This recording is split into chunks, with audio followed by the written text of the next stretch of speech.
আচ্ছা, এবার আমরা বিভিন্ন एग्जांपल নিয়ে কিভাবে কোশ্চেনগুলো সলভ করতে হবে উৎপাদকের সেইটা আমরা দেখে নেব। ঠিক আছে, এখানে তোমাদের দেওয়া আছে একটা সংখ্যা 5292। জানতে চেয়েছে কি এর মোট উৎপাদক সংখ্যা, মৌলিক উৎপাদক সংখ্যা আর উৎপাদকগুলির সমষ্টি কত। ঠিক আছে, সেই ক্ষেত্রে সবার আগে আমাদের করতে হবে কি 5292 কে ভেঙে নিতে হবে। সব সময় সবচেয়ে ছোট ছোট সংখ্যায় ভাঙবে, একেবারে 4 দিয়ে চলে যাচ্ছে মানে একেবারে 4 দিয়ে যাবে না, সবচেয়ে ক্ষুদ্রতম যে সংখ্যা দিয়ে ভাঙা যায় সেই সংখ্যা দিয়ে ভেঙে ভেঙে দেখবে। ঠিক আছে, তো সেই ক্ষেত্রে কত হচ্ছে, ওকে 2 দিয়ে গেলে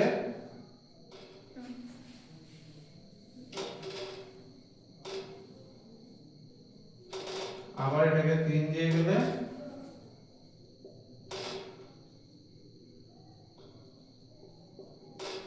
3 দিয়ে গেলে কত হবে, 7 দিয়ে গেলে 7 7 তে 49। তাহলে আমরা কি দেখতে পাচ্ছি 5292 কে আমি যদি ভাঙি আমি কি পাবো, 2 এর পাওয়ারে 2, 3 এর পাওয়ারে 3, 7 এর পাওয়ারে 2। সেক্ষেত্রে আমরা কি বলবো, সেক্ষেত্রে আমাদের যদি জানতে চায় যে মোট উৎপাদক সংখ্যা কত হবে, তাহলে আমরা কি করব, পাওয়ারকে 1 করে বাড়িয়ে নেব, মানে সূচকটা যেটা আছে 2 এর সাথে 1 বাড়িয়ে নিলে 3 ইনটু 3 এর সাথে 1 বাড়িয়ে নিলে 4 ইনটু 2 এর সাথে 1 বাড়িয়ে নিলে 3, তাহলে কত হচ্ছে 36। তাহলে মোট উৎপাদক সংখ্যা কত হবে, মোট 5292 এর মোট উৎপাদক সংখ্যা হবে 36। এবারে যদি জানতে চাই মৌলিক উৎপাদক সংখ্যা কত, আমরা জাস্ট পাওয়ার গুলোকে যোগ করে দেব, দিলে কত হবে, তাহলে মৌলিক উৎপাদক সংখ্যা কত হবে 7। এবারে যদি জানতে চাই যে উৎপাদকগুলির সমষ্টি কত হবে, এবারে যদি জানতে চাই উৎপাদকগুলির সমষ্টি কত হবে, ঠিক আছে, সেক্ষেত্রে উৎপাদকগুলোর সমষ্টি ক্যালকুলেট করতে হবে। এখানে একটু ক্যালকুলেশনটা বড় হবে, তো সেক্ষেত্রে কি করব, 2 এর পাওয়ারে 0, 2 এর পাওয়ারে 1, 2 এর পাওয়ারে 2 ইনটু 3 এর পাওয়ারে 0, 3 এর পাওয়ারে 1, 3 এর পাওয়ারে 2, 3 এর পাওয়ারে 3, 7 এর পাওয়ারে 0, 7 এর পাওয়ারে 1, 7 এর পাওয়ারে 2। তাহলে কত আসছে, এটা 1, এটা 2, এটা 4, এটা 1, 3, 9, 27, আর এটা আসছে কত, 1, 7, 49। তাহলে টোটাল কত আসছে, এটা আসছে 4 2 6 আর 1 7, এটা আসছে 3 আর 1 4, 9 4 13 আর 40, 7 57। ঠিক আছে, এবার এগুলো গুণ করে দাও, 7 7 49, 5 7 35। তাহলে সেক্ষেত্রে গুণ করলে কত হচ্ছে আমার 1 5 9 6 0। ঠিক আছে, তাহলে উৎপাদকগুলির সমষ্টি কত আসছে 15960। ঠিক আছে, এইভাবে বিভিন্ন প্রশ্নের সমাধান করতে হবে। তোমাকে অনেক সময় কোশ্চেন ডাইরেক্ট এরকম না দিয়ে অনেক সময় কি হতে পারে, অনেক সময় তোমাকে কোশ্চেনটা এইভাবেও বলে দিতে পারে। সাপোজ কোশ্চেনটা এইভাবে বলে দিয়েছে যে কোনো একটা সংখ্যা আছে তাকে এইভাবে সাজিয়ে দিচ্ছে 2 এর কিউব, 3 এর 3 ইনটু 5 এর পাওয়ারে 2 ইনটু 7 এর পাওয়ারে 2। ঠিক আছে, তোমাকে সেক্ষেত্রে জানতে চাইতে পারে বিভিন্ন জিনিস, যা জানতে চাইবে সেরকম অনুযায়ী ক্যালকুলেট করবে। যদি জানতে চায় এদের মৌলিক উৎপাদক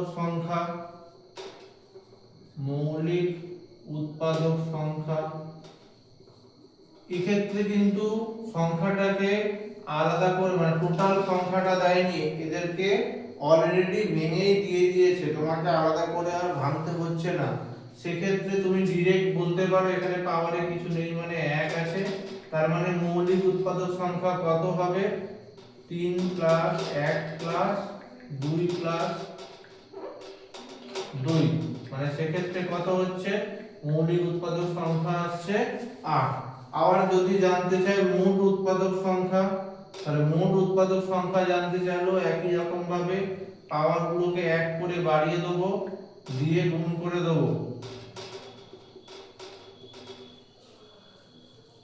সেক্ষেত্রে কত হবে, 3 3 9 2 18, 4 18 72। ঠিক আছে, একই রকম ভাবে জানতে চাইতে পারে উৎপাদকগুলির সমষ্টি।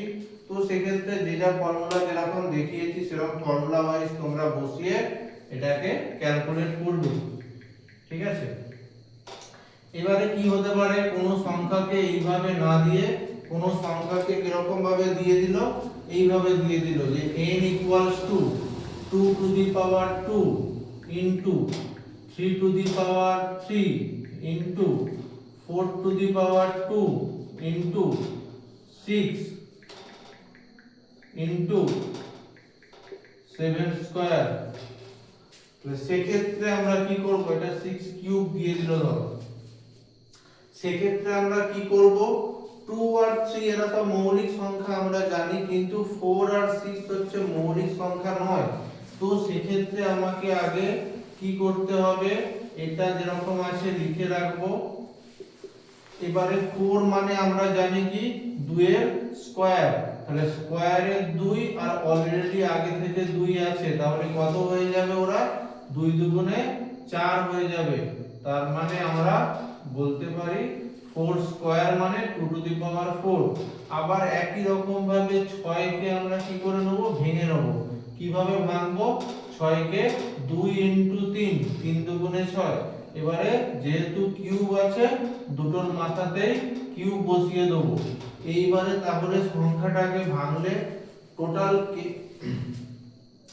টোটাল যদি আমরা একটা রূপ আনতে চাই কিরকম আসবে, 2 টু দি পাওয়ার। আচ্ছা, সূচকের চ্যাপ্টারে আমরা বলেছিলাম এর আগে গুণের সময় কি হয়, একই সংখ্যা যখন গুণ হয়ে থাকে তাদের পাওয়ারে পাওয়ারে যোগ হয়। তাহলে এখানে পাওয়ারে 2 আছে, এখানে 4 আছে, এখানে 3 আছে, যোগ করলে আমরা কত পাবো, 9। একই রকম ভাবে 3 এর পাওয়ারে 3 আছে, এখানে এখানেও 3 আছে, যোগ করলে পাবো কত, 6। আর আছে 7 এর পাওয়ারে 2। এবারে যদি আমাকে জানতে চায়, যেরকম জানতে চাইবে সেরকম বলবে। যদি জানতে চায় যে মোট উৎপাদক সংখ্যা, সেক্ষেত্রে মোট উৎপাদক সংখ্যা কত হবে ক্যালকুলেট করব। মোট উৎপাদক সংখ্যা কি করে পাবো, পাওয়ার গুলোকে 1 করে বাড়িয়ে দাও, দিয়ে গুণ করে দাও। 3 7 21, 21 10 210। ঠিক আছে, এবার যদি জানতে চাই যে মৌলিক উৎপাদক সংখ্যা, তাহলে কত হবে, 9 প্লাস 6 প্লাস 2 করলে কত হবে, 17। তাহলে সংখ্যাকে বিভিন্ন ভাবে দিতে পারে। ডাইরেক্ট কোনো সংখ্যা বলে দিল, সেটাকে তোমাকে ইন্ডিভিজুয়ালি আলাদা করে উৎপাদকে ভাঙতে হবে। কোনো সংখ্যা এইভাবে ভেঙে দিল যাতে সেখানে কোনো সংখ্যাটাই যৌগিক সংখ্যা না হয়। ঠিক আছে, সেই ক্ষেত্রে তোমাকে আলাদা করে এইভাবে আর ভাঙতে হবে না।